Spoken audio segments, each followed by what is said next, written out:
I have been in clubs. I have been part of the astronomy club when we had that with Dr. Collette and Mr. Halber. And it was very, very popular club, over 70 kids in there.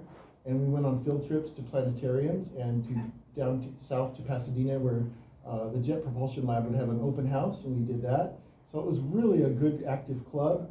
I've also been part of the Interact Club where we did community service. We cleaned up Morning Drive, and we wrote postcards to soldiers at Christmas time that were in the hospital, and that was really nice.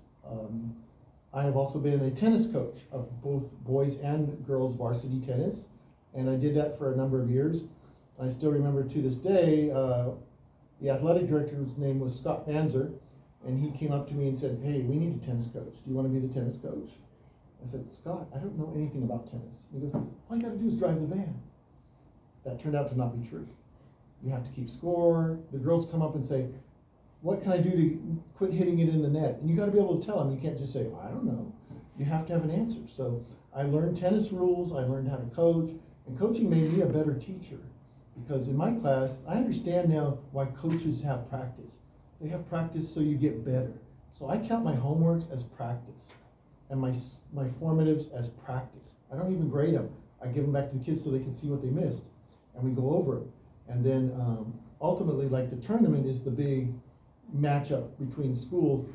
My tournament is when they take a test that actually counts, and by then they should be ready to go. So we do a lot of practicing, and coaching has also taught me to be more of a coach type teacher instead of the teacher that says, "Oh, find the answer yourself." I coach them to find the answer. So coaching really helped, and I'm grateful to Scott Manzer for pushing me into that because it was really outside my comfort zone. I'm not a sports person. I'm more academic, and so to be a coach of a team, that's a huge responsibility. Especially when you've got, after the match, you've got 9 hungry girls that want to go eat, and you have to go find a place to take them and decide who's going to pay for what and how's this going to work out.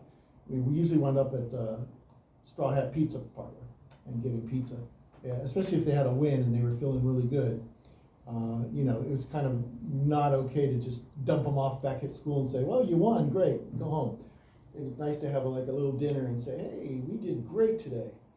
I believe part of your question was a memorable moment. Yeah, my memorable moment was the year that I had all seniors on my tennis team. They had 4 years of tennis, and they were good. And we got pretty far. We beat all the schools, and we actually went up to Selma and played them, and they managed to beat us. But it was a great year to have all those victories under our belt, and the girls knew it. They felt good too. And we got to go to a nice dinner at Hodell's, and they got some awards and stuff like that. So it was a very pleasing experience to be a tennis coach.